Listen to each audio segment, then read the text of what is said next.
no, I'm not going to admit it.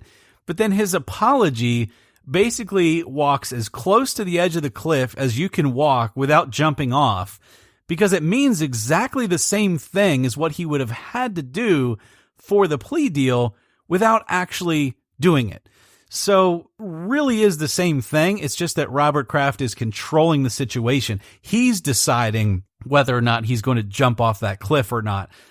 Everyone knows that he did it. Yeah. And so I think the danger for him is these tapes. So he's not going to take the plea deal. Okay, well, maybe in 6 months, TMZ has some tapes out there, Mr. Kraft, that you really wished you had bought, a la Donald Trump. I thought the whole deal with the plea deal was the fact that they would seal the tapes and they wouldn't be able to get them. I thought that was sort of the whole point, the carrot they were dangling out there. Well, if that's the case, but I mean, if they have the tapes and he doesn't take the deal, can't someone get their hands on this? Well, yeah. I mean, and Florida is one of the places where it's, if you read a lot about it, it's very easy for things to become public access to it. So what's funny is he caved to the NFL and he took the hit for the fact that they were going to lose a first-round pick in the whole Deflategate situation. And here he is with a chance to get a plea deal, and now he's going to fight. It just feels like a man that's just desperate right now, Eric. But yeah, his biggest concern is nothing else, but he does not want those tapes to get released. And TMZ, I guarantee you, is chomping at the bit with their checkbook open,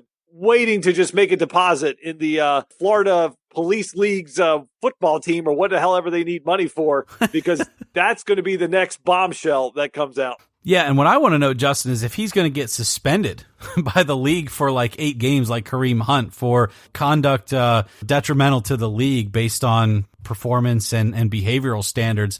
We didn't punch her. Well, we don't know that. That's what I'd be afraid of if there was some, if there was some video there that showed there. Yeah, let's just let's avoid that and see how that all.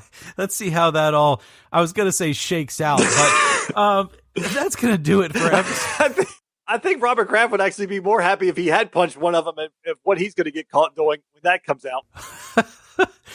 Well, we've definitely sent this episode off the rails. That's going to do it for episode 240. We'll be back next week with March Madness wrapping up into the Final Four. We'll maybe have to give new predictions if the ones we gave out on this show are out at that point. Then we'll see if NASCAR gets its groove back. We've got a couple of tracks coming up that should prove to be exciting.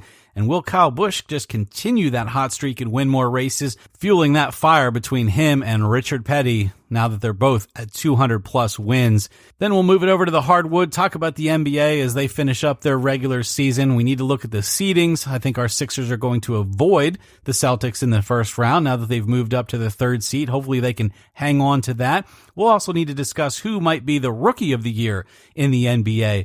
We'll have all of that and more next week on the episode. We appreciate you listening, and we hope you have a great weekend.